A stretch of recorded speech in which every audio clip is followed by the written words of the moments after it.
Boa noite a todas e a todos. Sejam bem-vindos à Live SAE Brasil. Boa noite, professor Tomanique. Obrigada por estar aqui com a gente, trazendo para a nossa conversa de hoje o tema tribologia em motores e seu impacto em consumo de combustível. Para todos aqui conectados, já anuncio de antemão que em breve teremos esse curso de tribologia à distância.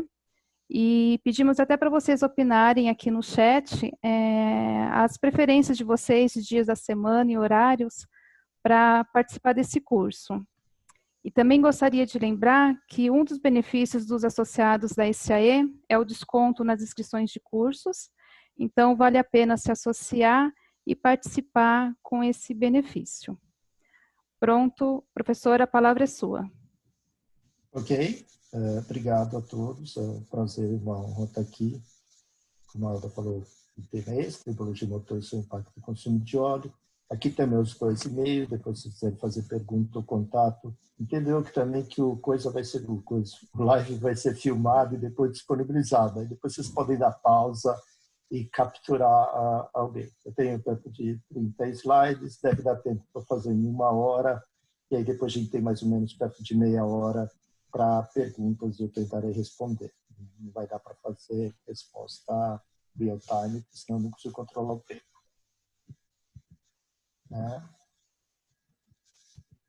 Tá bom. Esse live é promovido pela SAE, de novo a Alda mostrou, tem um site, a missão é disseminar a tecnologia e progresso da mobilidade, então entendo eu que esse live é uma contribuição à missão da SAE, assim como os cursos que ela oferece, congressos, simpósios, papers, etc. Me apresentando, para quem não conhece, meu nome é Eduardo Tomanique, eu tenho mais de 30 anos em desenvolvimento de componentes de motores, eu sou pesquisa em cima da COFAP, depois da MAHLE, eu tive a chance de publicar bastante, continuo publicando bastante, se vocês procurarem. Aqui embaixo também, a maioria das... Vou hoje, obviamente, mostrar mais apresentações minhas, papers meus, não que eles sejam os melhores, mas são os que eu sei falar e dar detalhe depois. Eu tive a honra e o privilégio de tirar da estrada do doutorado com orientação do professor Francisco Nico, acho que dispensa apresentações. Atualmente eu sou consultor independente, pesquisador, colaborador no Laboratório de Tribologia. Vocês vão ver um viés forte de pesquisador na apresentação, que eu vou usar muito o que foi publicado, tive muitos outros projetos, mas obviamente esses confidenciais, mas a que falta aqui à direita mostra que eu também tenho experiência em chão de fábrica. De novo, se alguém quiser mais detalhe, a maioria das apresentações são encontradas aqui no ResearchGate.net. Bem, buscar, eu não consigo chegar ao final, deixa eu ver se eu consigo tirar essa tarefa, porque justo o topo, vou botar aqui embaixo. A busca por menor atrito e melhor eficiência. Professor. Oi? Oi, desculpa. A sua imagem está cortando um pouquinho o seu queixo, a sua boca. Vocês estão me vendo? Agora melhorou. Tá bom. Mas Obrigada. O importante é a tela. Desde pelo menos 2000, junto com outros colegas, a gente tem trabalhado em diminuir o atrito no motor e com isso conseguir mais potência, redução. Em 2000, junto com vários colegas, a gente fez um trabalho que na época foi considerado bastante bom, onde através de alterações do pistão, anéis, bronzinas, a gente conseguiu 8% de redução do atrito, de ganho do fuel consumption, bastante relevante, parte daquilo entrou em produção. Em 2014, de novo, a gente fez um trabalho semelhante, mas dessa vez bastante mais detalhado, tecnologia de avançado. Então, eu botei essas fotos até para vocês verem as diferentes questões. A gente conseguiu, na época, de 2% de redução de consumo de combustível, também foi relevante. Desse do meio, eu vou dar mais detalhes à frente. E continuo trabalhando nisso. Agora, em 2020, se aconteceu essa FU Lubricantes, eu sou coautor de um trabalho voltado para diesel, onde se conseguiu, ou se estima que conseguiremos 0,5% de consumo de economia de consumo de combustível em diesel plena carga. Vocês vão ver que em plena carga é mais difícil conseguir economia de combustível, mas 0,5% no motor diesel é relevante. Eu vou falar um pouco mais depois sobre esses, é só quase uma introdução. Para quem não sabe, tribologia relativamente recente, começou em 66, como ciência estruturada, é o estudo do atrito, desgaste e lubrificação. O desafio em geral é reduzir desgaste ou atrito, mas não necessariamente. Então, quem trabalha com freio, quem trabalha com transmissão, às vezes quer aumentar o atrito de forma a transmitir. E é uma ciência que, vamos dizer, mexe em várias dimensões. Desde o metro, milímetros, onde se preocupa em sistema, torque, forças, até o micrometro, onde a gente tenta entender, modelar e otimizar expressões de contato, fratura microscópica, desgaste, etc. Até recentemente eu tinha parado por aqui. Nos últimos anos eu tenho lidado mais com óleo lubrificante, então fui para o nanômetro. Para quem não sabe, um fio de cabelo do ser humano tem de 50 a 100 micrometros. Então, a gente estuda coisas bem menores do que um fio de cabelo. E eu achava que ia terminar por aqui, que é quase no campo da química. Mas não. Recentemente entrei também no subnanômetro, especial para o estudo do grafeno. Esse aí tem um grupo de trabalho, MD, dinâmica molecular, que alguns malucos fazem. Então, nós estamos chegando quase no átomo. Mas, antes de falar o mas, primeiro, o que eu vou apresentar hoje é uma pequena parte do curso maior, da aluno. O curso tem 16 horas e há uma série de conceitos e algum background teórico para atingir os resultados que a gente quer, a sociedade quer, o chefe da gente quer. Então, o curso inteiro tem isso. Hoje, nessa uma hora, eu vou cobrir bem mais, porque é o foco, né? O impacto do atrito no consumo de combustível. Tá? Como a Alda também falou, por favor, depois deem feedback, eu correndo o curso online, se é melhor. Eu acho que 8 horas seguidas online, ninguém aguenta. Então, é a impressão minha. Talvez dividir aulas de 2 horas faça mais sentido. Ao longo do slide, vocês vão ver um monte deles em inglês, alguns, inclusive, misturando aqui, como vocês estão vendo, entre português e inglês. Peço desculpa disso, mas grande parte desse material é usado no exterior também. Então, em geral, se eu tenho inglês, eu não traduzo para o português o slide. Peço desculpa, mas espero que isso não seja um problema para essa turma.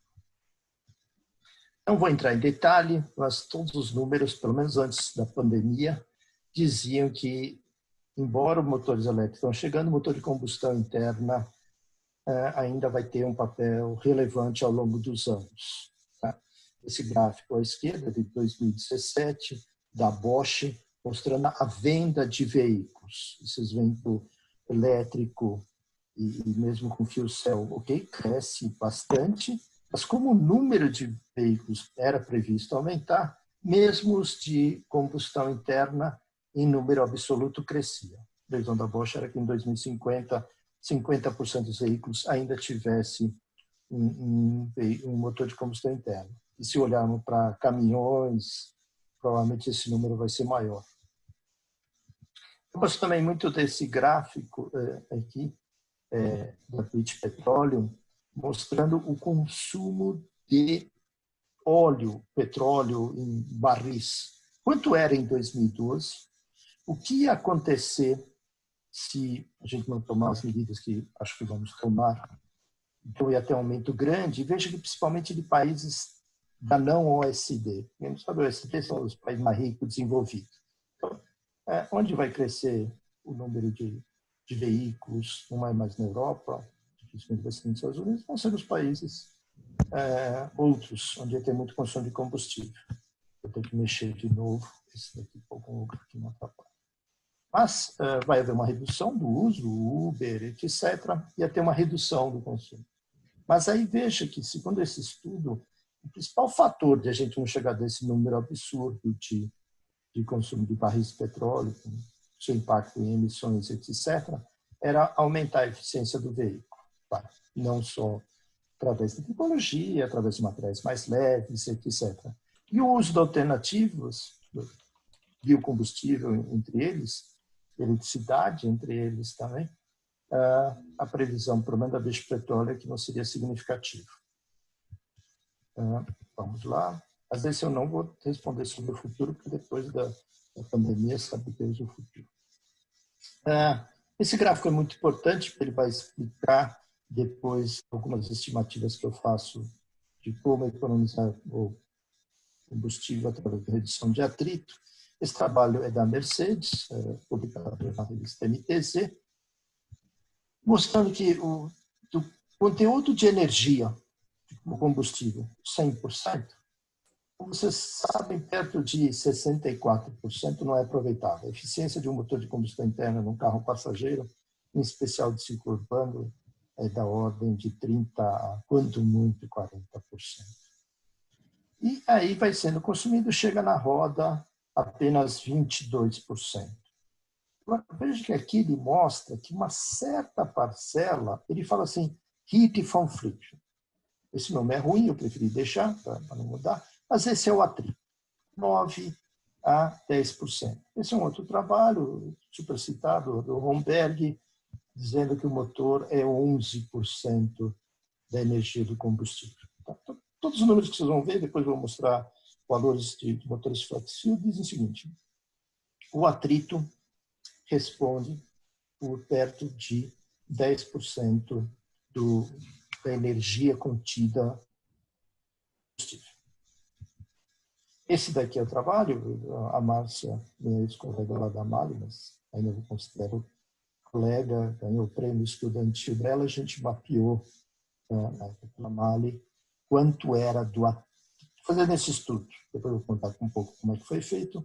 E vocês veem o mechanical losses, que é o atrito, é da 10%, 8%, 9%, 10%, e mesmo motores mais modernos. Esse daqui, veja que tem um BMAP de 18,3 bar, então é um motor turbo, com uma série de soluções interessantes, tanto de atrito, mas ele também de 9 a 11. Então, 10% é um número bonito. Quem quiser mais detalhes, isso foi publicado no paper lá de 2013. Bem, eu faço essa pergunta, acreditem em mim, no mundo inteiro, várias vezes.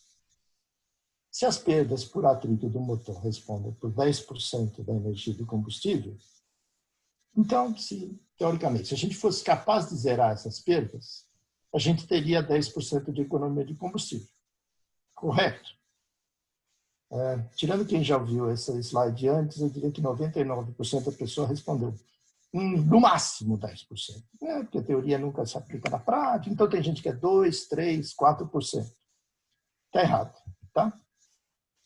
Eu já adianto, só 2 ocasiões alguém respondeu certo essa resposta, essa pergunta minha. A economia, se a gente conseguisse zerar todo o atrito do motor, não seria 10%, seriam de 25%. Vou explicar melhor isso lá para frente, mas pensa o seguinte, essa perda só acontece depois que o combustível já foi queimado. Então, a eficiência da combustão, de novo, de 30% a 40%, tem que ser considerada. Para tentar explicar esse 10% representando 25%, que eu entendo que não é intuitivo, vocês devem estar estranhando, eu fiz esse slide aqui. Vamos lá, tem 100 unidades equivalentes de combustível. A gente está botando no motor. Mas só 40%, 40 unidades, são convertidas em trabalho dentro da câmara de combustão. O resto é perdido em calor, em eficiências da combustão. E desses, 10% é perdido por atrito. Lembra aqueles 10% que aparece aqui? Então, é 10% daqui. Só que ele é 25% do que foi produzido do motor. Então, se a gente zerasse esses 10% aqui, a gente economizava 25%. Espero que tenha ficado claro. Depois tem um pouco mais de detalhes, etc. Quem de novo quiser interesse ou não está acreditando muito nisso, que eu entendo que não intuitivo, isso foi publicado em mais detalhes, justamente por tanta gente discutir isso, vou citar alguém, numa discussão, o Roger da Volkswagen, a primeira vez que eu falei, não concordou. Fui lá na louça e tal, hoje ele está convencido, já ganhei vários caipirinhas, apostas, para mostrar que se a gente tirasse os 10% do atrito, se a gente zerasse completamente o atrito, que responde 10% do energia de combustível, a gente, na verdade, economizaria 25% do combustível. Não vai dar para zerar, mas dá para fazer algumas coisas que eu vou mostrar à frente. Não vai dar para entrar em detalhe aqui, mas se alguém... Assim, pô, mas como é que mede o atrito do motor? Como é que faz essa correspondência entre combustível e o atrito? Basta colocar o sensor na câmara de combustão, né, indicar, que a gente chama, medir a curva pressão-volume do ciclo, a gente está bem colocado. Toda hora eu tenho que mexer esse negócio para não sei quando verifica. Energia do consumo de combustível é o specific fuel consumption, multiplicado pela potência, multiplicado pelo calor, acho que é o calor latente do combustível, a propriedade lá. A gente obtém essa curva e consegue medir o BMAP, o que sai lá na saída do motor. Conhecendo todos isso daqui, por diferença dá para calcular o FMEP, Friction Mean Effective Pressure. Nós, mais teóricos, a gente gosta muito de usar BMAP, IMAP, FMAP, que é pressão, que é bar. Entendo que a maioria das pessoas se sente mais confortável em trabalhar em quilowatts, cavalos, etc., HP. Só que quando você trabalha em quilowatts, o problema é que você não consegue comparar motores de tamanho diferente. 1 litro, 100 kW no motor de 1 litro pode ser super eficiente, o motor de 5 litros não é. Então, por isso, a gente normaliza pelo volume, se é 2 ou 4 tempos e o número da rotação. Então, vocês vão ver, quem não conhece, é muito comum se trabalhar com pressão. Não é a pressão na câmara de combustão, mas é um indicativo de potência. Não vai dar para cobrir aqui. Do mesmo trabalho que eu citei antes da Márcia, a gente pegou vários veículos brasileiros e fez ele seguir a norma NBR 7024, que ainda é a válida para emissões e para ver se ganha os prêmios lá de no alto. O prêmio que eu digo é redução do IPI, isso é super significativo em termos de competitividade.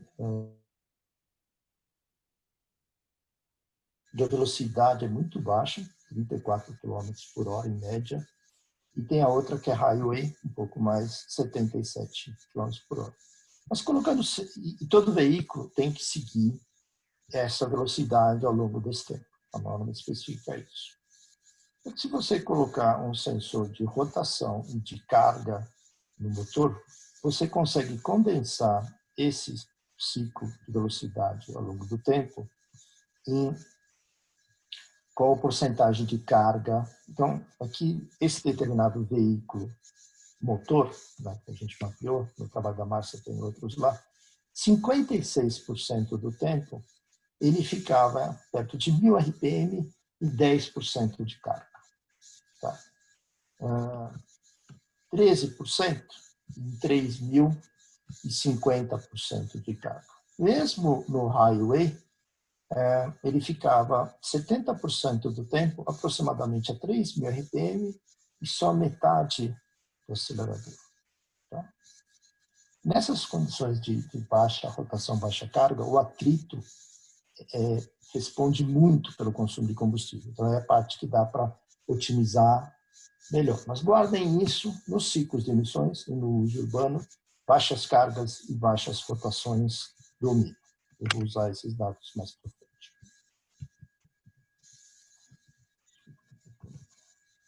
Olhando isso em mais detalhe, então, esse de novo é ciclo NBR e o FTP 75 no urbano, tem que seguir essa velocidade ao longo do tempo.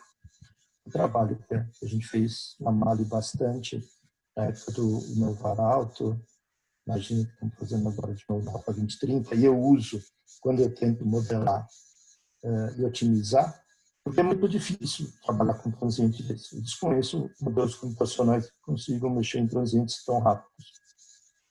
Agora, se a gente fizer um levantamento e falar, não, 44% ele fica em 1.200 RPM e 1 bar.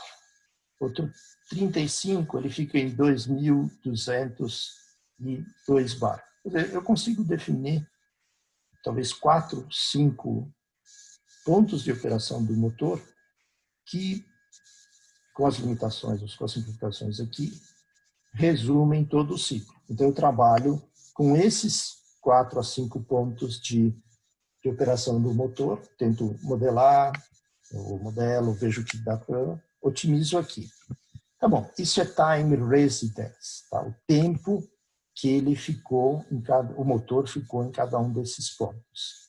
Mas aí dá para fazer o passo seguinte, que é medir o consumo de combustível, pelo menos em steady state, nesse ponto.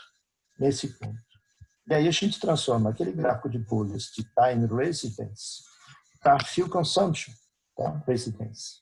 Então, veja que esse daqui, que era 44, em termos de tempo, em termos de combustível, é só 11. Essas duas bolas aqui cresceram, bolhas, porque aquele, enquanto fica em 35% do tempo, aqui está consumindo mais do que nesse ponto, então essa bolha cresce. Mas, de novo, a gente consegue definir de 5 a 10 pontos de operação do regime do motor, para estudar, para simular, para otimizar.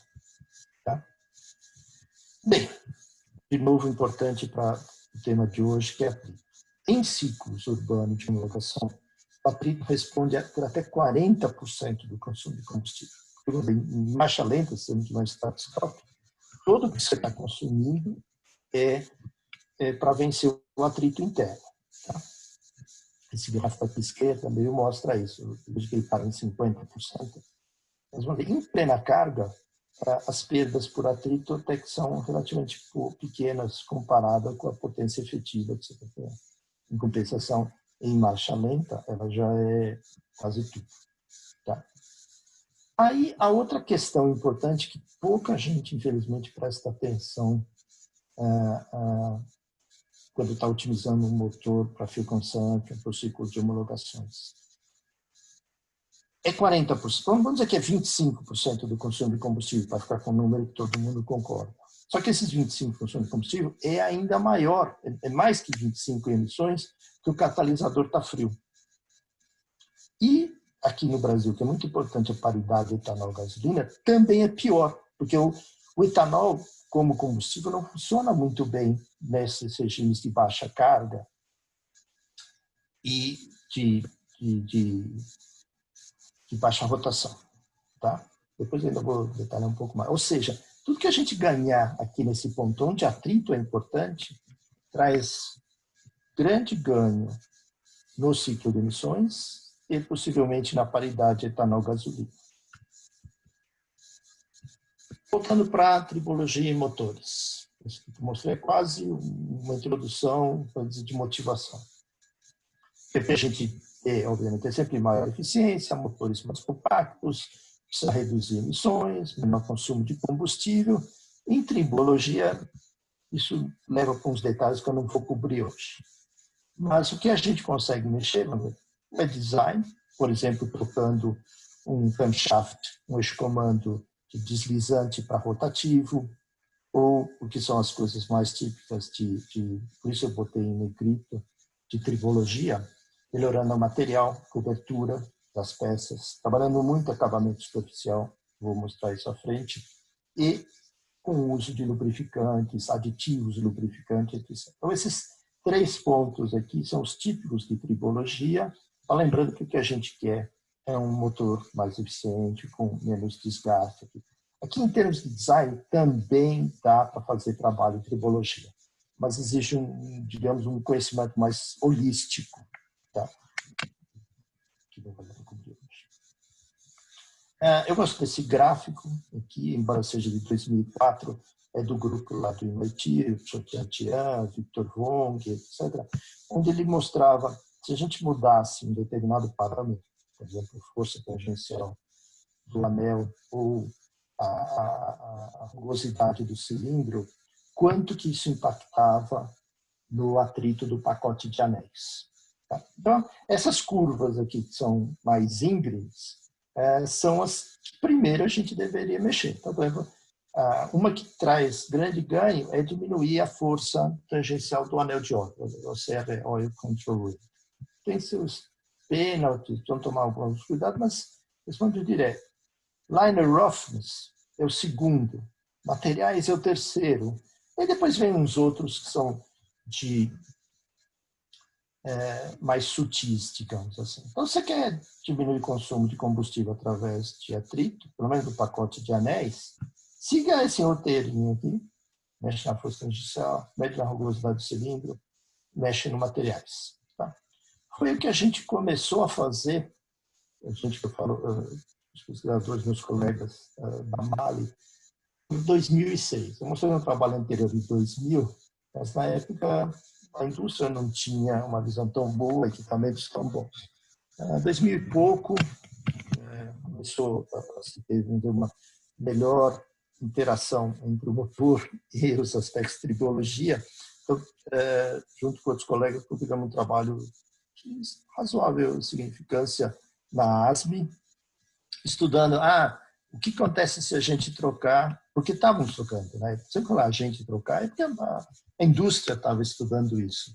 Trocar o platorrônio do cilindro para um slide rônio, que é mais fino. Tá? O atrito mexe bastante, principalmente em rotações mais altas. Isso aqui é do triboteste, mas tudo bem. Começamos a ter acesso também a um equipamento bastante sofisticado, chamado Float Liner, onde consegue se medir o atrito do anel e pistão versus o cilindro, ponto a ponto do virabrequim. Desses meus trabalhos, os ensaios eram feitos no Japão, depois a Mali adquiriu um Float Liner, a gente tem acesso, assim como o MIT tem outro, e outros. Então, eu vou fazer uns trabalhos muito interessantes, onde eu vou mostrar palidamente o que a gente conseguiu fazer aqui no Brasil. Só algum outro trabalho no exterior. Bem, um outro ponto importante para mapear e tentar entender o atrito do motor é um ensaio relativamente simples, que é chamado motorado. Então, põe-se o motor no dinamômetro ativo, leva ele a uma certa temperatura, no caso 90 graus Celsius. Em geral, 2000 RPM é um bom ponto, porque vocês viram que ele é um típico do ciclo urbano, e mede quanto de atrito. De novo, para poder comparar motores diferentes em termos de base. Tá? E a FEV, infelizmente, só tem até 2012. Eu procurei esses últimos dias para ver se achava um mais recente. Ela fazia um benchmark de vários motores, lá na Europa, vendeu também no Japão, americano, e mostrava qual que é a média e em cinza o que ela encontrava. Então, os que estavam aqui embaixo seriam os motores de menor atrito. Na época do Inovar Alto, lá para 2012, 2014, a gente fez coisa parecida no Brasil e pegamos... Aqui nós estou representando 3 motores. A gente fez mais, mas principalmente esses 3, que eu não posso nominar, eles tinham um volume considerável no mercado brasileiro, alguns ainda têm, e pelo nosso benchmark mostravam que o atrito deles era muito alto. 0,72 era lá para 1995 que a Europa tinha. Isso é muito fruto, em parte, do atraso que a gente tem nos motores brasileiros, outro porque, até então, a legislação brasileira não dava muito peso a emissões e consumo de combustível. Isso tem melhorado. Esses 3 motores, a gente fez alguns desses trabalhos que eu vou mostrar rapidamente à frente de otimização ou redução do atrito e conseguimos baixar para esses valores. De novo, aqui embaixo está o paper que o meu colega Desotti que fez. Ao diminuir o atrito, precisa-se pensar em outras coisas. Não é de graça e também não pode esquecer outras coisas. Vou dar um exemplo claro. Aumentar a folga pistão-cilindro diminui o atrito. É uma das mais fáceis maneiras de reduzir o atrito. Só que isso pode dar problema de fluido, porque o pistão vai bater a saia mais na parede. O diminuir a força do anel de óleo, que eu falei.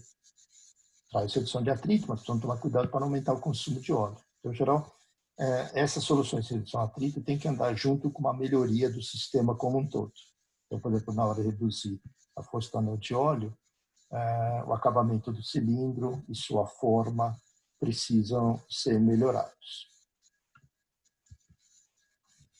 Tá bom. Lá, então, somente no época de Novar Alta, havia uma forte demanda da indústria em melhorar a eficiência do motor, então fizemos um task force na Mali.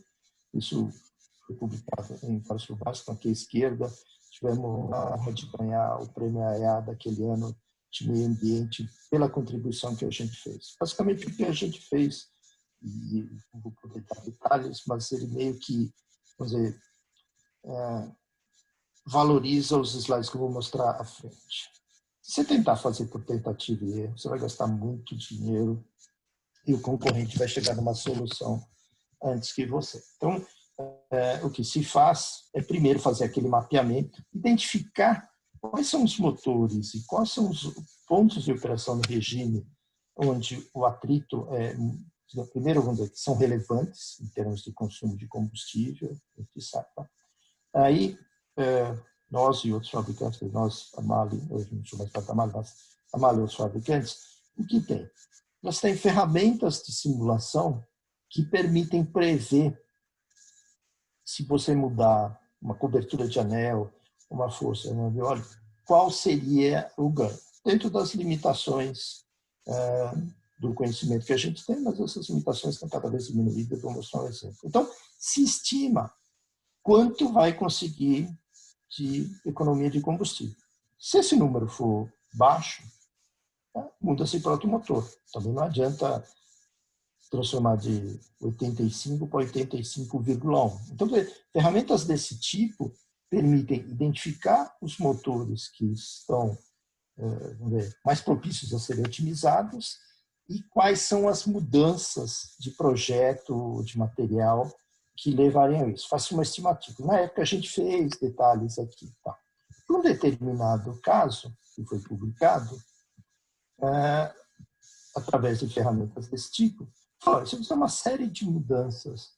Esse era o pacote, o pistão era do tipo box, o pino de pistão era fixo, o anel tinha determinadas características. Por simulação, a gente escutou. Se fizermos essas mudanças, a gente vai conseguir 12% de redução de atrito, de PCU, e perto de 2% de fuel saving. Isso na época era interessante, parece que ainda é. Aí se aproxima-se da montadora e fala, vamos fazer isso. E foi o que aconteceu. Nós produzimos os protótipos, testamos, etc. Conseguimos 21% menor daquele atrito motorado, perto de 2% steady state,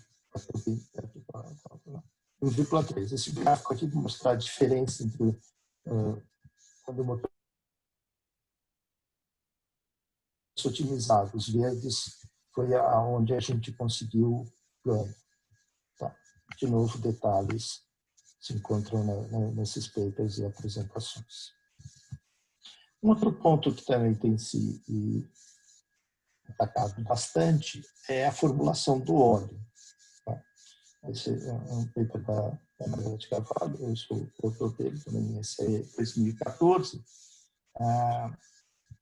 onde mostra, mudando o grau SAE, no caso de um 10W40 até o que seria um 12, 0W12, que já está no Japão, na época não estava, quanto se consegue de economia de combustível simplesmente mexendo na viscosidade. Esse jeito aqui dá perto de 2,5% de fuel economy no ciclo europeu, que é parecido com o brasileiro.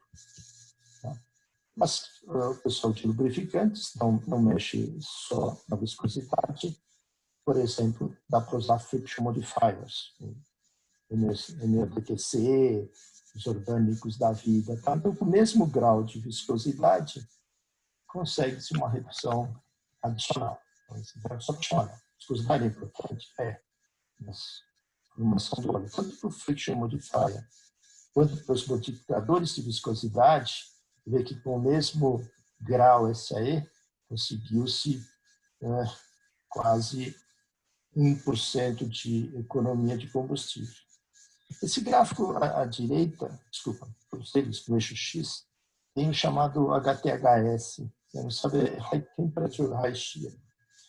Muitos dos pesquisadores e a indústria de óleo falam que o grau SAE, se é 0W20, se é 10W30, é um mau indicador realmente das propriedades do óleo. Durante muito tempo, vocês vão ver a norma lá, tem que olhar HTHS, tem que olhar HTHS. Eu, durante anos, também fui um que falava, não quero saber o grau SAE, quero saber o HTHS. Sou um convertido, hoje acho que o HTHS não é tão importante assim, vou mostrar à frente qual é o parâmetro que eu acho que tem que se conhecer se realmente você quiser otimizar o óleo. Bem, voltando lá para o ciclo de emissões, lembrando que ele tenta ser o representativo do uso urbano, por norma ele começa a room temperature, temperatura ambiente, 25 graus. Aqui estão representados os três principais, pelo menos na época, ciclos de homologação. O New European Drive Cycle, o inglês, e o americano, que é o brasileiro. Tá? A NBR adotou o FTP 75. E aqui a temperatura do óleo ao longo desse ciclo. Bem, como começou em temperatura ambiente, e como as cargas são baixas, o que acontece? A temperatura do óleo é baixa. Ao final do regime urbano, ele ainda está com 80 graus centígrados. Grande parte dele está por volta dos 60. E o que vai acontecer no futuro com a entrada de veículos híbridos? Grande parte vai ser movido desse início, desse uso urbano, vai ser pelo motor elétrico. Então, a temperatura do óleo de um veículo híbrido, que é essa curva vermelha, vai ser ainda mais baixa. Tá? Esse daqui não é um trabalho meu, vai ter sempre quem é a fonte aqui. Esse é um trabalho recente na Alemanha. Mas veja, isso é muito importante, a temperatura do óleo é baixa. E vai ser ainda mais baixa no veículo híbrido. Então, o que a gente fizer de óleo e de tribologia provavelmente vai ser relevante. Isso nos fez, motivou a apresentar... antes disso, desculpa. E aí, por que o HTHS simplesmente não é tão representativo assim para descrever o óleo? O high temperature high shear, por definição, está acontecendo quando a espessura do filme de óleo é muito fina, típica de máxima carga das temperaturas, ou seja, não representativas do ciclo urbano. O ciclo urbano é o low shear, low temperature, que é dominante, como nós vimos isso. E esse trabalho muito legal do Taylor, da Shell, gosto muito dos trabalhos dele, gosto muito dele também. Super recomendo que quem quer estudar óleo, isso, aplicação de motor, pega os papers do Taylor, tem sempre coisa muito relevante lá. Nesse trabalho de 2017, ele compara dois óleos de mesma viscosidade grau, se não estou enganado é um 0W30, desculpa, e mesmo HTHS. Então, se colocado naquele gráfico anterior, os dois óleos seriam idênticos. Só que através de formulação, lembra daquele viscomodifier, etc., esse óleo B aqui, de novo, grau 0W30, mesmo HTHS, tem 25 a 30% menos viscosidade em baixas temperaturas, baixos shear rate. Em momentos que não existe, o risco é muito pequeno de desgaste, de scuffing. O que a gente quer aqui é diminuir o atrito hidrodinâmico. E esse óleo aqui tem 25 a 30% menos viscosidade nessas condições de uso urbano. Isso e outras coisas motivou o LFS, do qual faço parte, e um outro grupo, a apresentar uma proposta de projeto com a chamada Fundep, Rota 2030. Essa primeira chamada os resultados vão sair agora dia 18, proporcionando que a gente seja selecionado. Quem tiver mais interesse, se procurar Tomanic Rota 2030 no YouTube, vai achar um videozinho, porque nessa chamada eles incentivavam que a gente fizesse uns 5 minutos de vídeo explicando o projeto. Tem mais 300 páginas de formulário que tem preenche, mas eles simulavam que apresentar 5 minutos, isso é feito e foi colocado no YouTube. Mas aqui, desculpa, eu naveguei. 2 óleos que a gente acha que são idênticos. Peguei 10W30. Mas olha também o HTHS, também são idênticos. Eles podem ser bastante diferentes. Em especial, vamos dizer, para qual é a viscosidade em condições urbanas, vou chamar assim. E a minha experiência é que, principalmente, os fabricantes japoneses fazem muito uso disso daí. Avançando, estou com 15 minutos, vai dar. Outra coisa que a gente tem estudado bastante recentemente, e aí quando eu falo a gente, é eu e o grupo do Laboratório de Fenômenos de Superfície da USP, em parceria com firmas no exterior, no Brasil ainda não tem, até onde eu saiba, essa aplicação. Aqui na Europa e no Japão, a maioria dos motores com bloco de alumínio não tem mais a camisa de ferro, e sim tem uma cobertura por termospray. BMW usa isso, Mercedes usa isso, Nissan usa isso, quase todo mundo está indo nessa linha. Então, a gente começou a discutir isso aqui no Brasil 2012, 2011. 2013 veio o Dr.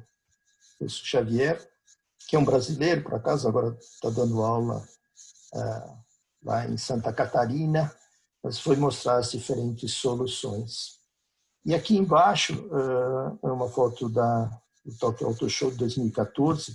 Alguns desses acabamentos são tão lisos que eles são chamados mirror-like, ou seja, parecem um espelho. Tá? Aqui, na verdade, é a foto do jornal mostrando que o acabamento é tão liso que ele reflete a parte. Bem, isso para a tribologia é maravilhoso, porque é liso, é novo, tem uma série de perguntas, inclusive em como produzir, em como caracterizar, como medir, uma série de questões. Eu tenho me dedicado bastante a isso. Quem tiver interesse, procura que tem pelo menos 4 ou 5 papers meus recentes sobre isso. Um deles que eu apresentei, deixa eu apresentar em parceria com a Nagel e outras firmas no Congresso de Tribologia de Stuttgart, agora em janeiro de 2020, antes da pandemia, graças a Deus, foi comparar um ferro fundido ou brunimento típico brasileiro. Aqui eu vou ter típico brasileiro. Lá na Europa eu falei que era típico de quem ainda não tinha mudado para o corpo de porco, é verdade. E através dessas parcerias a gente obteve amostras de uma montadora que eu não posso citar, mas europeia, também de uma outra. E esse daqui é só pesquisa, é um cilindro, é pesquisa para nós. Isso daqui, na verdade, é usado em motores pequenos, two-stroke, 2 tempos, de cortador de grama, etc. Mas ele é cromado, com muitos dimpos, esses pontinhos pretos são como se fossem buraquinhos, então, e é muito liso. Então, é um trabalho interessante para entender algumas coisas. Vocês terem uma ideia, aqui estão as unidades os parâmetros de rugosidade. Esses novos cilindros em uso na Europa e também no Japão são pelo menos 5 vezes mais lisos do que os que a gente tem aqui no Brasil. Aí nesse trabalho usamos o software Velvet Site, que muitas montadoras usam, para estudar motor, e aí, por simulação boca, dá para fazer um monte de experimento, não vou entrar em detalhe, mas simplesmente trocando o cilindro, o software previa que a gente ia ter uma redução de 50% no atrito dos anéis, e, consequentemente, 0,5% ou 1% no consumo de combustível. Aqui agradeço a VERI, que é uma parceria com as universidades, então a gente tem chance de usar o código deles e um suporte considerável através dessa parceria. Sou muito grato à VLI.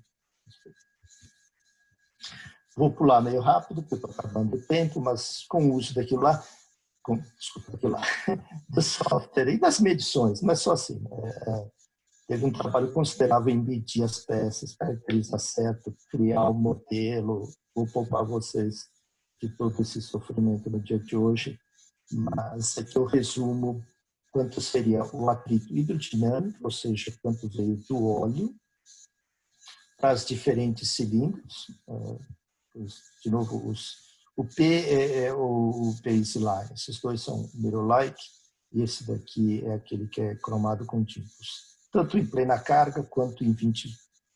Né? 20% é o típico do urbano, mas é bom a gente ver também o que está acontecendo em plena carga, porque as temperaturas são mais altas, as cargas, não precisa se preocupar em desgaste. Vocês vejam que eu esqueci de chamar a atenção, peço desculpas. Na verdade, o hidrodinâmico cresceu com a adoção dos cilindros mais finos. Tá? Os motivos tem que ver o curso. Mas o contato das asperezas, metal-metal, que provoca desgaste, praticamente desapareceram. De forma que o total trouxe aquele 50% de redução. Então, no curso, eu tento apresentar bem quais são as teorias e como é que se aborda as soluções hidrodinâmicas, em geral por óleo, mas também por perfil, de aspereza, de rugosidade, materiais, etc. O que abre caminho, e também é algo que não só eu, mas muitos pesquisadores têm explorado bastante, é o seguinte: não basta só otimizar o óleo, não basta só otimizar o cilindro, não basta só otimizar os anéis. E existe um risco, se você fizer só um e deixar os outros do jeito que estão, e tem gente que já deve ter tido essa experiência, usa um óleo de baixa viscosidade, mas não mexe no cilindro. O tiro pode ser pela culatra. Então, nesse trabalho, esse é um heavy duty diesel, né? Um motor de truck, a gente tenta discutir esse system approach, óleo, brunimento, anéis, vejam, se está previsto ser apresentado no SF o Lubricantes, que esse ano vai acontecer em Cracóvia, isso se a pandemia deixar. Mas se não deixar, a gente publica o paper de uma outra maneira.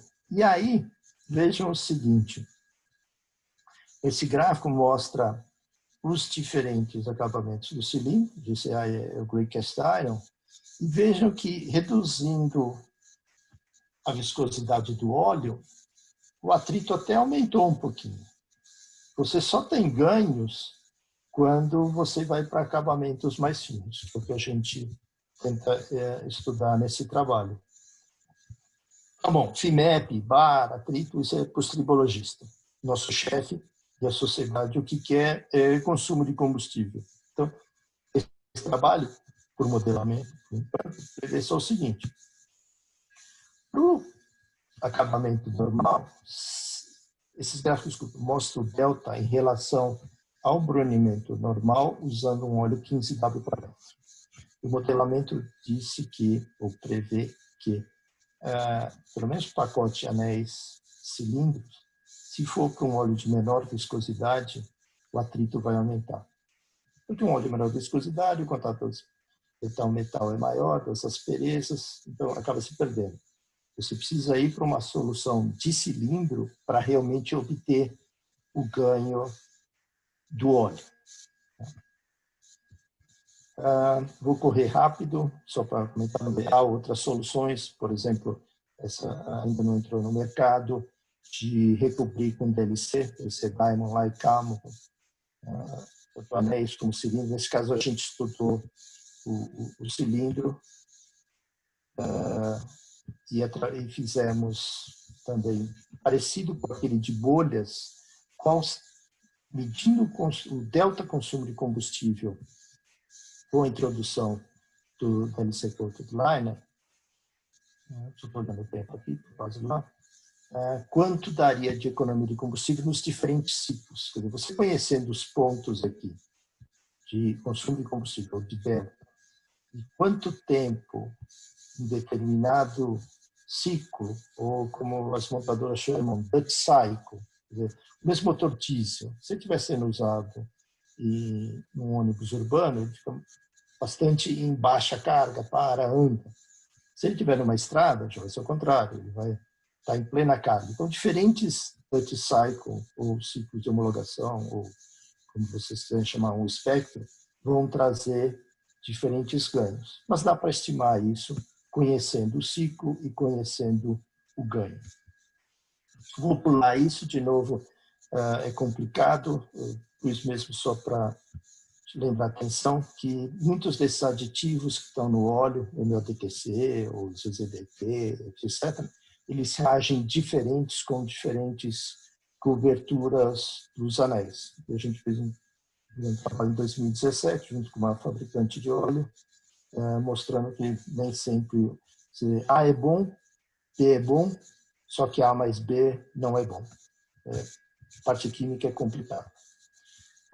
Terminando, já faltam 2 slides, eu gostaria de chamar a atenção do projeto grande que a gente fez na USP, na Politécnica, com a participação da Volkswagen, da Fiat, de outros, ter 50% de verba do governo, justamente tentando criar metodologias de otimização de estudo, entre outros, trabalhando civil. Trabalhamos com Brunzinho, trabalhamos com shaft, valve train. Eu, particularmente, trabalhei mais com pistão e anéis de cilindro, então é isso que eu vou cobrir aqui. Mas, de novo, estamos trabalhando muito forte em como medir isso. E há uma série de dificuldades, principalmente esses acabamentos mirror-like. Eu não posso nominar, mas em parceria com fabricantes de renome na Europa, e eles ainda estão aprendendo como medir, e a gente da universidade acho que consegue ajudar um pouco. Aí, análise detalhada de topografia, típico de trabalho de tribologia. Aí, o uso de modelos computacionais detalhados, determinísticos, teoria para caramba, mas chegando até o modelo do motor, ou seja, quanto vai economizar de combustível, etc. Em especial, e muito do meu viés, a gente tenta olhar muito o que a indústria está fazendo. Propositalmente, aqui são papers recentes, sempre com uma montadora de renome envolvida. A PCA em 2014, aqui a Volkswagen na Alemanha. Então, o trabalho que a gente faz tenta aprender e descobrir, quer dizer, lacunas de conhecimento das montadoras para colaborar. Temos tido relativo sucesso. Aqui estão alguns dos publicações recentes desse grupo, desde como caracterizar cilindros de última geração, são aqueles corpos que ainda não entraram no Brasil, mas quando entrar a gente acha que está pronto para dar suporte, até trabalhos bastante recentes. Parte desse trabalho foi resumido na revista Engenharia Automotiva, da SAE, 2016. Aqui também alguns trabalhos recentes, se forem olhar os mais novos, envolvendo parceiros na Europa ou no Japão, que mostram, em parte, que nós estamos fazendo um trabalho de razoável valor. Espero que nesse público tenha pessoal eventualmente interessado em fazer graduação, então nós estamos abertos a candidatos para mestrados e doutorados. Vocês vão sofrer bastante, mas por sorte se diverte um pouco. Depois, se quiser, mande contato. A gente está sempre precisando de... As bolsas são muito ruins, para ser sincero, então, mas dá para se divertir.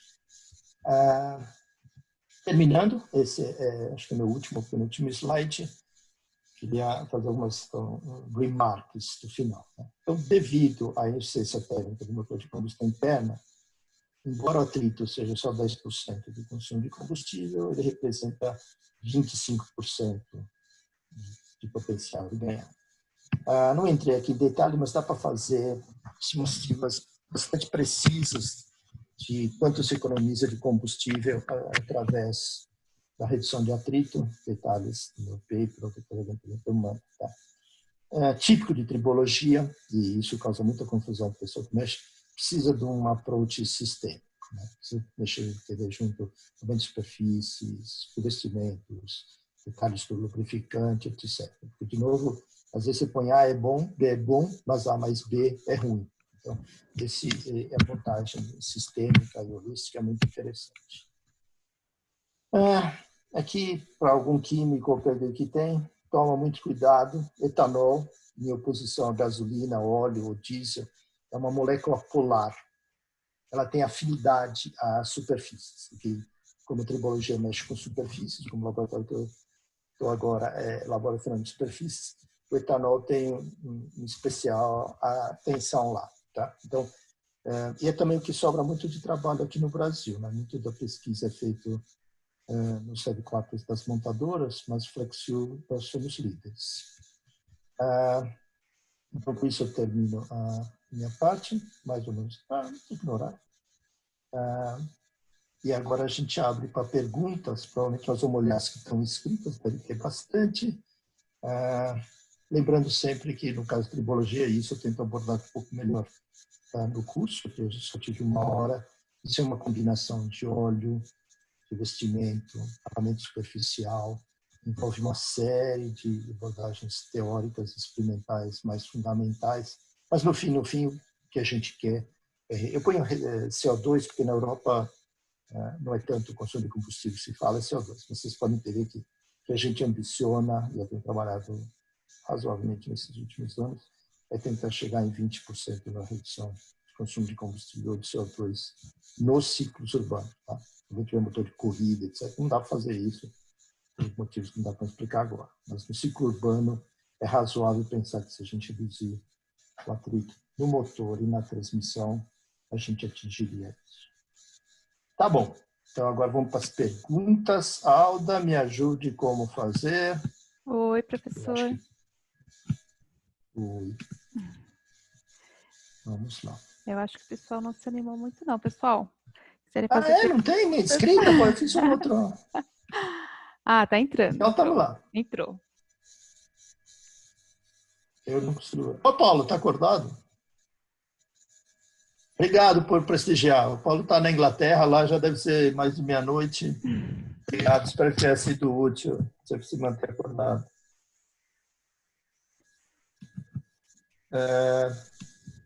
Então, aí, Alda, tem alguma pergunta? Pessoal, se não escreveram. Tem. Você quer que eu leia então, ou você quer ir lendo? Então, como é que eu faço para ler? Tá no chat. Está no chat. Deixa eu ver. Aí você pode ir descendo lá, às 9h02, começa as perguntas. Usado, eu não estou vendo o chat. Então, aqui nos meus treinos, você pode esperar. Quer que eu faça a pergunta? Você responde? Então faz. Enquanto isso, eu vou procurando onde é que está o chat. Tá. Do Caio, a pergunta. Boa noite. Existe alguma desvantagem alarmante em se realizar o acabamento mirror-like nas câmaras de combustão e no recobrimento das saias de pistão? Então, assim, não é na câmara de combustão, desculpa, é na parede do cilindro. A câmara de combustão, a princípio, não é uma tribológica, lá tem. Gritante eu não diria, mas se você...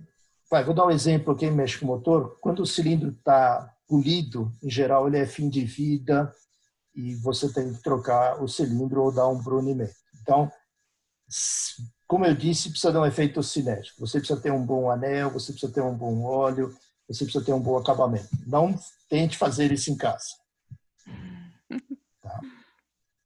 Tá certo. Agora a pergunta do Pedro. Chat. Tá bom. É no rodapé, professor, embaixo. Vai fazendo. Você eu estou tentando me achar, mas eu não consigo. Qual o mecanismo de retenção de óleo, manutenção do filme lubrificante na parede do cilindro nesses acabamentos de baixíssima rugosidade? Muito boa. Basicamente o seguinte, ele tem microdimples. Vou abrir aqui. Estou apanhando pra caramba, não sei se vocês estão vendo na minha tela, tentando ver. Mas ele tem... as primeiras vezes que eu testei eles, eu achei que ia falhar grotescamente. porque minha experiência é que um cilindro brunido era fim de vida. Mas não, a resistência é bastante boa, e o nosso melhor entendimento, embora a gente ainda está apanhando para modelar isso perfeitamente, são a existência desses pequenos dimples. Eu não cobri aqui, mas uma outra área que está sendo bastante pesquisada é chamada laser texturing, é onde fazer esses dimples, esses pequenos buraquinhos, de uma forma, literalmente, uma geometria e uma distribuição otimizada. Então, o meu entendimento é que esses microdimples aqui funcionam. Tem uns vídeos muito legais depois. A gente está começando a tentar modelar computacionalmente. A outra é o seguinte, o filme vai ser bem mais fino do que o brunimento normal. Então, exige um anel melhor, há suas preocupações. Alguns dos meus trabalhos lá, se você procurar os mais recentes, você vai ver mais detalhes. Hoje eu não consigo entrar nele por questão de tempo, porque eu não tenho os slides aqui. Mas, assim, é isso que dá trabalho. Vamos dizer, quando dá trabalho é porque a solução não é simples. Tá? Então, por isso que eu falei, não faça isso em casa. Precisa de uma abordagem teórica e de medição. As montadoras estão trabalhando muito em como medir isso, como acabar isso. Mas eu entendo que é o futuro, porque a Europa e o Japão já foram para esse caminho. Futuro para o Brasil. Próximo, por favor. Próxima. Com a vinda da norma LEV7 e Rota 2030, existe alguma previsão de texturização de superfície em larga escala no Brasil?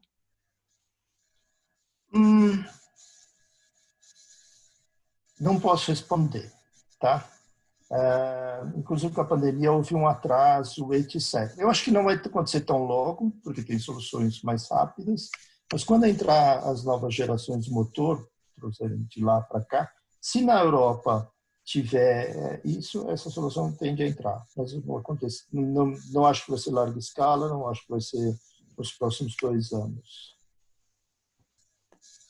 Porque envolve um capital grande. Você precisa trocar seu parque fabril, basicamente. Né? Quer dizer, hoje se usa cast sleeve, né? Camisas de ferro que são botadas na fundição do bloco de alumínio, e essa daí é um termospray que você precisa comprar mais. Tem filmes muito legais. No YouTube, você entrar termospray, ou você procurar essas letrinhas aqui, são os nomes que os fabricantes europeus dão para isso daí. Você vai achar uns filmes bastante interessante, fazer um novo processo. Então, exige bastante dinheiro para implantar em larga escala nas montadoras. Mais uma? Sim, vai. Vamos lá. Tentando responder. Qual software vocês usaram na pesquisa da rugosidade, comparando com as montadoras da Europa, GT Power? Essa resposta é complexa. Na verdade, na minha tese de 2000, ela está disponível na USP lá, eu fiz meu próprio código e acredite se quiser descobrir que o mundo estava errado. Pelo menos um pequeno detalhezinho lá. Joguei isso no anexo, na época não tinha tempo de resolver. Aí, junto com outros colegas, você está aí, o professor Giovanni Moraes não deve estar aí, a gente propôs um modelamento novo. Esse modelamento foi utilizado tanto no GT Power, quem tiver pode ir lá olhar, eles também citam, o AVL Excite, é hoje que na USP a gente tem usado, e nós desenvolvemos softwares internos. Então, por exemplo, a parte de determinístico, que eu diria que é o state of art, a gente tem códigos internos da USP, nesse caso foi desenvolvido pelo professor Francisco Prófito no doutorado dele. É onde está nos permitindo conversar, tá? As montadoras, eles não fazem essas parcerias porque a gente olha bonito, etc. É porque dá para a gente dar uma contribuição. Então, a gente usa, hoje, em termos de medição e caracterização, códigos desenvolvidos na USP. Depois, a gente usa o determinístico também, do LFS da USP, para ver em super detalhe, mas quando é para simular o motor inteiro, a gente usa dados que a gente obteve ou as medições que a gente obteve da USP. Tem um trabalho recente de 2018, aí ao longo do vídeo, onde está razoavelmente explicado o uso das várias partes, inclusive os cuidados que tem que ter na medição e caracterização. Espero ter respondido. Mas tem vários softwares bons. Em termos de motor, eu diria assim, o GT Power e o AVL Excite são os dois mais poderosos. O Evandro fez aqui um comentário. Tomanique, me surpreendeu a informação que o anel de óleo tem o maior impacto em redução de consumo. Esperava que fosse o primeiro anel devido à força tangencial. Desculpa, anel tem bastante. O anel de primeiro canalete tem pouca força. Ele faz muito da vedação dele quando vem a pressão da câmara de combustão. Tá? Só que quando vem a pressão da câmara de combustão, a velocidade é muito baixa. O anel e o pistão ainda estão lá em cima, próximo. Então, como potência, velocidade versus força, ele tem muita força no momento que a velocidade é baixa. Então, a potência é quase desprezível. Tem esse peso, mas... Agora, o anel de óleo tem uma força maior. A tangencial dele é da ordem de 3 a 4 vezes maior do que o anel de primeiro canalete, por causa daquela mola helicoidal, ou no carro passageiro, aquele expansor que tem, e ela funciona em todo o ciclo. Então, ela funciona no meio do curso, onde a velocidade é máxima.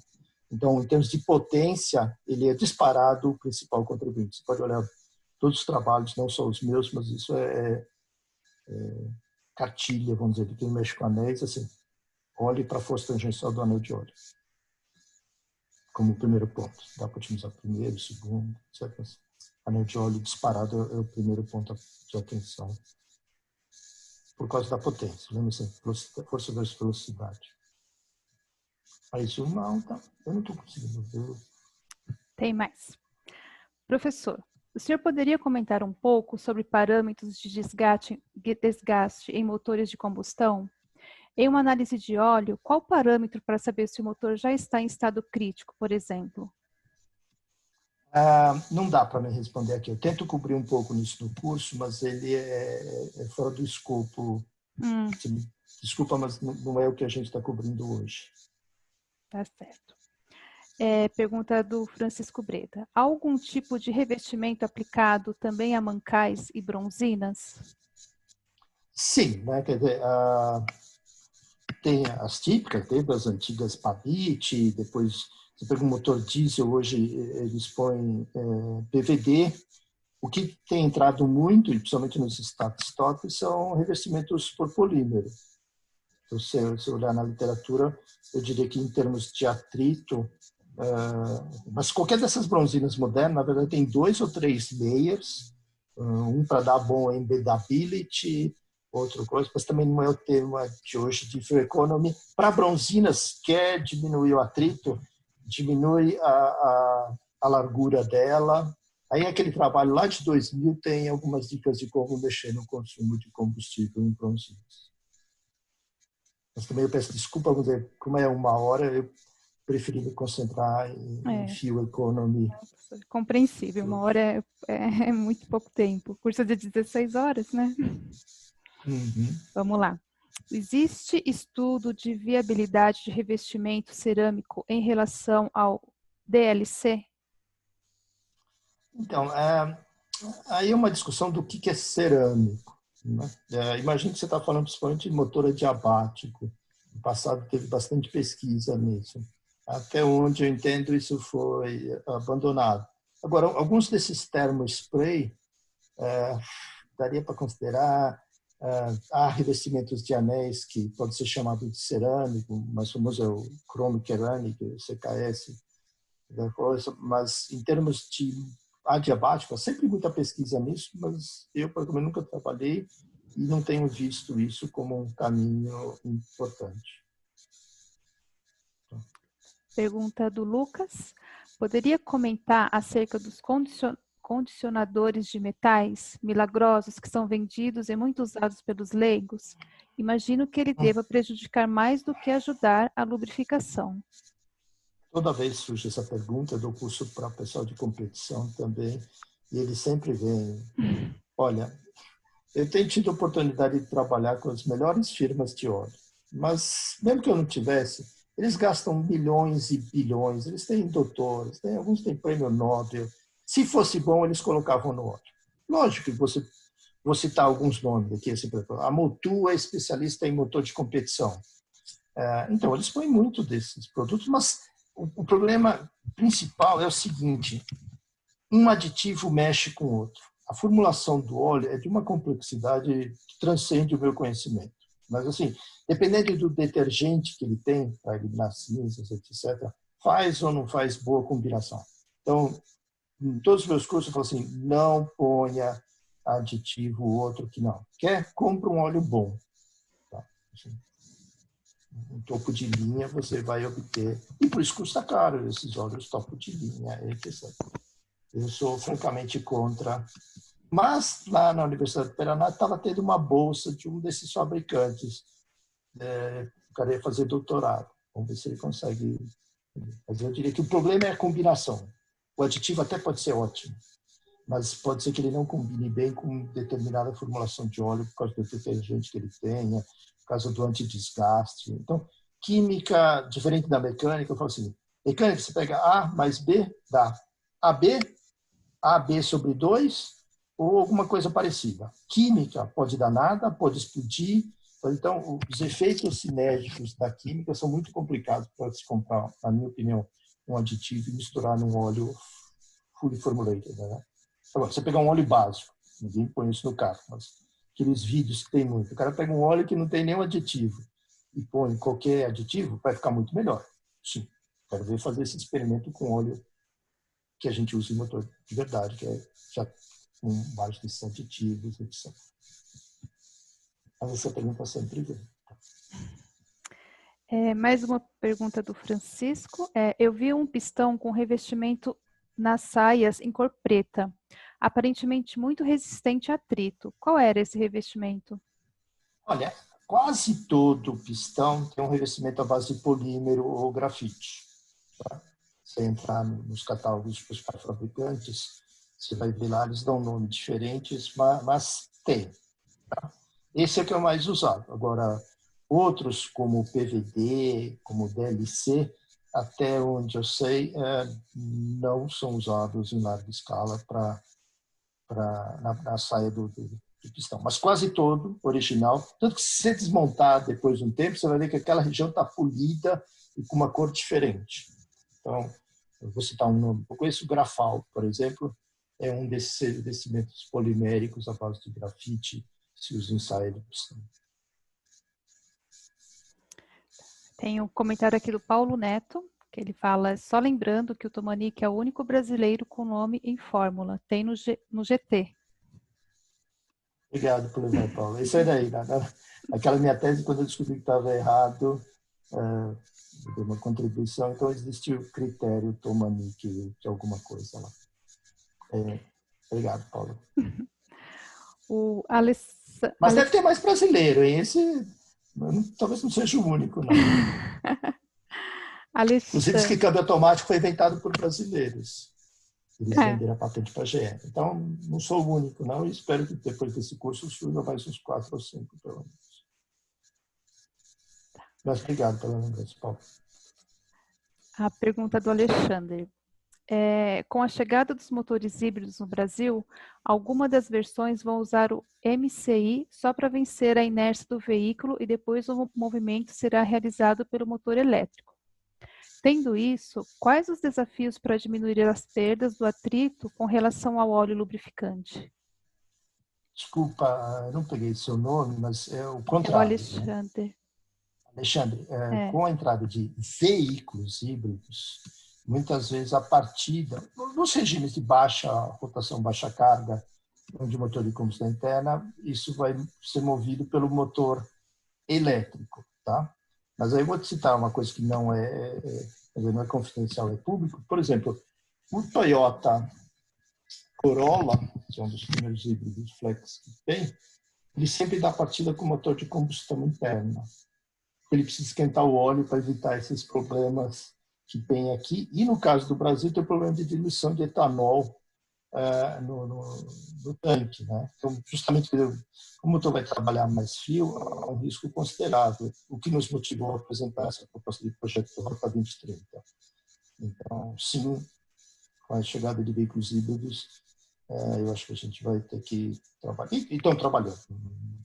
Assim, a Toyota fez bastante estudo, mas uma das soluções que ela fez é que mesmo que você saia com o Toyota Corolla, deveria ser com motor elétrico, né? o motor de combustão é ligado para esquentar óleo, para evitar diluição. Por quê? O que vai acontecer de chegar, por exemplo, você saiu com o motor elétrico, aí abre o farol, você pisa no acelerador rápido, você, o usuário. Aí os dois motores vão entrar. Só que o motor de combustão interna, num veículo híbrido normal, ele estaria desligado, estaria frio. Você vai exigir que ele dê potência rapidamente. É algo que nos preocupa. Eu tenho tentado estudar isso. Tem uns bancos de dados muito legais do Argonne National Laboratory. É a proposta do projeto. Lá tem um vídeo de 5 minutos só, mas a gente ambiciona estudar isso daí. Próxima. O motor com esses revestimentos mais modernos dura quanto mais em relação a um antigo? Olha, eu não tenho esse dado, mas eu diria que como ele não veio sozinho, ele dura pelo menos o mesmo que o outro. Em geral, dura mais. Eu não conheço nenhuma geração de motor que a nova dura menos que a anterior. Tá? O pessoal tem, não, bom era o Fusca velho. Não, eu trocava de óleo a cada 1.000 quilômetros e você tinha que retificar. Então, a vida é, no mínimo, igual. E mais que isso, né? A legislação exige que a degradação seja pequena. Isso é relativamente novo nas legislações. Antigamente, você só precisava mostrar que o motor era bom quando novo, né? Hoje, quase todas as legislações exigem que depois de X mil quilômetros se faça um ensaio de novo e você ter pouca degradação. Então, não só a vida é maior, como ele tem que se comportar bem durante um bom tempo. Mas eu não tenho meus números para dizer isso, mas pode acreditar que é por aí. Certo. A do Guilherme Cheio chatos, finalmente. Como fica, em termos de custo, os revestimentos modernos comparado com os mais convencionais? A informação que eu tenho é que eles são mais baratos. Falando daqueles que eu trabalhei do cilindro, tá? Lógico, se você estiver falando do revestimento, por exemplo, DLC, comparado, deve ser mais caro. Mas falando do acabamento de cilindro que eu cobri hoje, a informação que eu tenho na Europa é que eles são mais baratos. Só que eles exigem um aporte de capital para começar a fazer maior. Então, você precisa ter um volume, amortização, etc. Que horário você está? Ou não, só para mim acompanhar aí? A gente está... tá bom. Aqui? Peraí. A última foi às 9. É que eu vou fazer uma agora que a pessoa me mandou no privado. Às 9h15. Tá bom. Do Luiz Augusto. Doutor Tomonique, grato pela apresentação. Uma pergunta. As pesquisas e o uso do laser Honing, não sei se pronunciei certo, sim, prosseguiram? Que eu saiba, não. Pelo menos aquelas, de novo, num paper bastante citado, né? Lá você botar Tomonique Friction, você vai achar. A gente fez benchmark com o acabamento que na época era da... Tinha um que era da Opel, eu posso falar porque entrou em produção, e um outro da Audi, que era chamado... da Audi, não vou lembrar o nome, tá? Mas não teve, mas está voltando a se investigar. Quer dizer, no passado o laser era caro e ainda é. Então, o que eu tenho... Há uns grupos, mesmo aqui no Brasil, trabalhando bastante, o Surenara, tem uns papers maravilhosos com o grupo da Áustria lá, sobre texturização, não só laser, mas pode ser por outros processos, tem uns que é tipo ataque químico, etc. Eles podem fazer qualquer coisa, e por um preço razoavelmente competitivo. Só que ainda nós não temos modelo computacional bom para fazer. Mas, por exemplo, eu sei que os cilindros de Fórmula 1 tem, tá? Porque lá o custo não é... Então, é um campo que eu acredito que vai ter grande futuro, porque o laser está barateando, os modelos computacionais vão cada vez melhores, mas aqueles que a Opel introduziu, se procurar no Google, etc., você vai achar, e a Audi tinha um que eu esqueci o nome, mas que eu testei eles, publiquei, até mostrei o que era bom, o que era ruim, eu tentei ajudar isso, até onde eu sei eles saíram de produção. Aí eu já estou aqui, posso pegar. Às 9h19, O Yuri perguntou quais os possíveis efeitos da rugosidade no warm-up.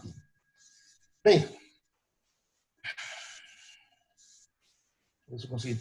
Tá bom. O warm-up seria o aquecimento. Então, a princípio, ele aqueceria mais rápido, porque você tem bastante atrito gerando lá. Mas não use isso para esquentar o óleo. Use outra coisa, porque o desgaste é horrível, etc. Geral, quando a rugosidade é alta. Vou chamar a rugosidade de rugosidade alta. É um pouco mais complicado que isso, mas eu entender que você está falando de peças que a gente chama de rugoso.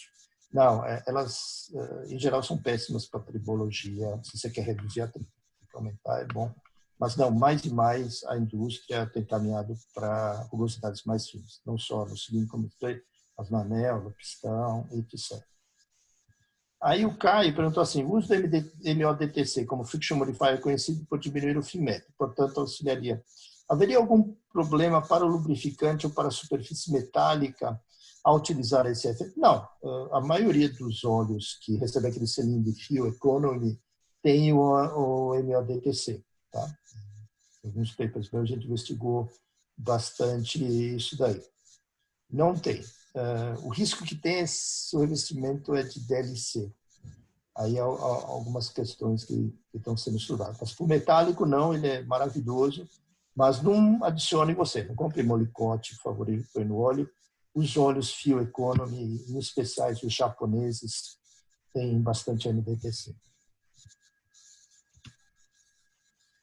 Aí o Francisco, então agora eu estou lendo tal, na linha das 3 últimas perguntas, quanto em porcentagem de uso é necessário para compensar o custo das melhorias? Essa é uma excelente pergunta, Francisco. Há duas maneiras de olhar ela. Se você olhar para motor diesel, onde o custo de combustível é parte inerente do custo, lá os caras tiram no décimo. Tá? Então, em geral, 0,5% já é representativo, se o custo for compensador. Agora, para carro passageiro, em geral, essa utilização não é pelo custo econômico, e sim por uma obrigação da legislação. Eu, imagino todos vocês, a gente é insensível se for 1 ou 2% de economia de combustível. Isso não medir. Só que vamos para a Europa, só para o exemplo ficar mais claro, né? Lá o veículo passa, se ele não der 90, se ele der mais de 90 gramas de CO2 por quilômetro, ele paga de 5 a 10 euros de multa para carro vendido, e isso vai exponencial. Se ele fizer 130 gramas, paga, sei lá, 200, 300 euros. Ou então você não pode vender, como aqui para o Brasil. Se não passaram emissões, você não pode vender o veículo. Então, em geral, as soluções vêm porque a legislação obriga. Então, nós tivemos aqui no Brasil o Inovar Alto, agora passamos pelo Rota 2030, vai ter esse novo que, por exemplo, contabiliza quanto de etanol não queimado, etc. Então, em geral, é a legislação para motores de carro passageiro. Para diesel, tem que fazer a conta. Quanto custa, quanto ganha, e aí eles rodam bastante e vai dar. Espero ter respondido. Aí o Marcos Felício, boa noite, Marcos. Todos os testes de Fruitliner que eu fiz foram sob o controle dele. Panorama das principais pesquisas. Olha, Felício, a notícia que eu tenho que dar, infelizmente, não é boa. Como você sabe, a indústria automotiva no mundo e no Brasil está passando um momento super difícil. Então, muitas das pesquisas aqui no Brasil referente à tribologia, que eu saiba, estão paradas. A gente tem feito esse serviço, pesquisa, pelo menos na USP, tem feito pesquisa com fabricantes europeus. Agora, tem sempre problema de desgaste e estão entrando os motores Otto, turbinado, por exemplo, óleo de baixa viscosidade, a Toyota introduziu o 0W16. Então, isso exige desenvolvimento, trabalho, que tem sido feito, provavelmente, na maior parte dentro das montadoras ou por fabricantes de componentes como vocês, alguma coisa na USP. Tá? E muito do etanol, né? Quer dizer, você traz, por exemplo, um veículo híbrido flex fuel, ele traz emissões brasileiras que precisam ser investigadas. Mas, assim, o mercado está difícil. Por isso, assim, também, quiser fazer pós-graduação, é uma chance de se manter ocupado enquanto a indústria não melhora. Aí o Biancati, diferencial óleo para motores de 2 tempos, está havendo algum desenvolvimento? Ele pode acabar? Tirando lá, aqueles pequenos motores para helicortador, até onde eu sei, motocicleta também não pode mais usar 2 tempos. Então, o motor pode ser usado em caso de falta no mercado? Eu não recomendaria, né? No 2 tempos, em geral, você mistura o óleo na gasolina e ele deve ter uma série de formulações diferentes, mas não sou a melhor pessoa para responder, não, peço desculpas. Mas também não é o foco do aula de hoje. Aí o Giovanni pergunta, com esses revestimentos modernos usados na Europa e Japão, também existe um desgaste maior com E100 do que um 27? Tem a Europa e o Japão não tem E100, né? Eles, em geral, têm mais E10, ou seja, 10% de etanol no combustível. Então, publicamente, eu não posso responder isso para ti. O Luiz Augusto perguntou se o Molicote desapareceu do mercado. Entendo que não, acho que se for, você encontra para comprar, mas não recomendo. O Lucas pergunta, o que você considera ser um ciclo de amaciamento break-in correto? Já vi muitas divergências. Também não é tema de hoje, mas vou tentar responder. Com esses acabamentos e o cuidado que se tem, hoje não se exige mais que se faça um break-in ou amaciamento num veículo novo. Então, não vejo divergência. Tá? Se abrir o manual, acho que a maioria delas fala que você pode usar. Se você quer fazer um teste melhor, um dinamômetro, aí sim a gente é quase condicionar, né?